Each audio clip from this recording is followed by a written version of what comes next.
बच्चा बाहर ना निकली। मैं पिछा भी आ रही मैं पुत्र तू चलिया मां सड़के तेन को कुत्ता बिल्ला ना मिल पवे। मैनू नहीं सी पता अगे बैठे है जेड़ा चप लैना। अपने सगे रिश्तेदार? हाँ जी सगा चाचा है, सगा चाचा। कारबाजी है कादी कारबाजी? नाल मेरी लात तो शुरू ते खारबाजी है। अठा भरावां मेरी लात चंगी लगी नहीं। उन्हां दा प्यो टुरने सिर सी, ओहदा जुत्ती थले रखदा सी। यार एवें पट्टा चढ़े तो मैनू सबर आना। मैनू इंसाफ चाहिए बस, मैनू इंसाफ चाहिए।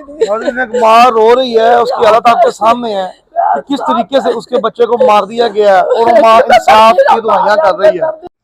नाज़रीन ये वाकया कुछ दिन पहले ईद के तीसरे दिन ये वाकया होता है और ये मामला इतना क्यों बढ़ जाता है, ये फैमिली मेरे साथ मौजूद है, इनसे जानते हैं। इनके बकौल के ये कुछ ईंटें उसमें चोरी की हैं।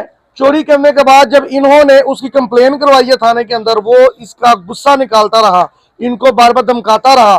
जब इन्होंने कंप्लेन वापस नहीं की तो वो अगर इनकी हवेली पे आता है और यहाँ पे आकर छुरियों का वार करता है और उसको कत्ल कर दिया जाता है। उसके भाई हमारे साथ मौजूद है, उनसे जानते हैं क्या वाकया हुआ। अस्सलाम वालेकुम। वालेकुम सलाम जी।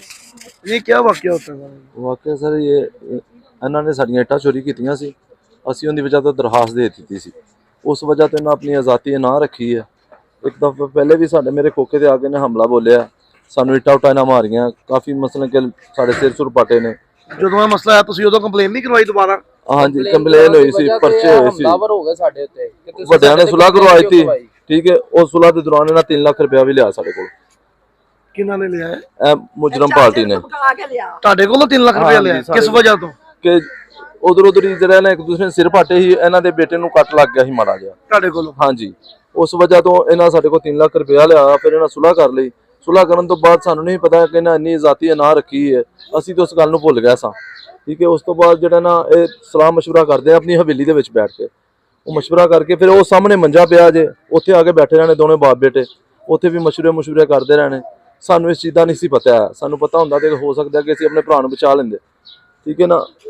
ਉਹ ਜਿਸ ਟਾਈਮ ਇਹ ਵਾਰ ਹੋਏ ਨੇ ਨਾ, ਇਹ ਦੋਨੋਂ ਬਾਪ ਬੇਟੇ ਇਸ ਸਾਈਡ ਤੇ ਨਸੇ ਨੇ ਤੇ ਇੱਕ ਬੇਟਾ ਇਸ ਸਾਈਡ ਤੇ ਨਸਿਆ। ਇਹਨਾਂ ਮੇਰੇ ਭਰਾ ਨੂੰ ਛੁਰੀਆਂ ਮਾਰੀਆਂ, ਉਸ ਤੋਂ ਬਾਅਦ ਇਹ ਚਲੇ गए ਨੇ। ਸਾਡੀ ਇਹ ਦਰਖਾਸਤ ਹੈ ਮਰੀਮ नवाज साहब के ਸਾਨੂੰ इंसाफ दिता जाए। नाज़रीन ये ईंटों के ऊपर लड़ाई होती है, चंद हजार रुपए की खातिर ये लड़ाई होती है और 4 बच्चों का बाप जो है वो इस दुनिया फानी में चला जाता है। 4 बच्चे छोटे छोटे बच्चे वो यतीम हो जाते हैं। ये छोटा बच्चा मौके पर मौजूद था जो कि चश्मदीद गवाह भी है। इसने अपने बाप के साथ जो हादसा हुआ इस बच्चे ने सब कुछ देखा। इस बच्चे से पूछते हैं कि आखिर क्या मामला हुआ, ये किस तरह हुआ। अस्सलाम वालेकुम। क्या नाम बेटा आपका? हम ना ऊपर से रोटी खा के आए हैं, मेरे पापा तो मेरा पापा तो मैं ना रोटी खा के ऊपर से आना तो बाहर आए हैं ना, लुक कर बैठे थे। मेरे पापा को भी पकड़ लिया, पापा को छुरियां मारने लग गए। मेरे मगर पहले लगे, मैं दौड़ लाती। तेरे मगर क्यों लगे? पता नहीं, छुरी मारने लगे, मैं दौड़ लाती। मेरे पापा ने फिर उन्होंने मारता, छुरी मार। कौन मारन लगा सी? कौन मारन लगा? अंधा पुत्र किधर मुत्तर? शबाज छुरी मारने लगा। सुंदा प्यो ने मुंह फड़िया ते एक ने बाਹਾਂ फड़िया, छुरियां मारी।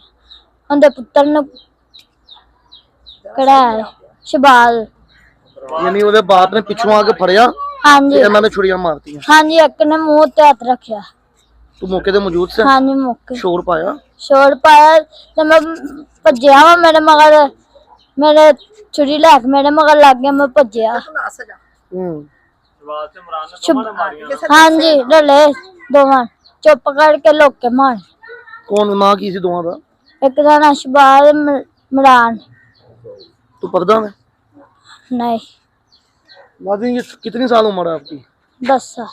नाज़रीन ये 10 साल बच्चा है जो कि मौके पर मौजूद था, चश्मदीद गवाह भी है। बाप को छुरियां लगते हुए इसने देखी हैं। क्या इस बच्चे की हालत होगी, रातों की नींद इस बच्चे की उड़ चुकी है कि अपने बाप को कत्ल होते ही इस बच्चे ने देखा है। क्या अगर उसको इंसाफ ना मिला तो ये बड़े होकर बदला नहीं लेगा? मरीम नवाज साहिबा, ये यहीं से मुजरिम जो है वो बनता है, जुर्म निकलता है। आपकी मेहरबानी है इस केस के ऊपर फौरी तौर पर एक्शन लिया जाए और उनको फौरी तौर पर जो सजा बनती है वो सजा उनको दिलवाई जाए। अबू दी याद आती है? हाँ जी। किन्नी? रात दिन रोंदे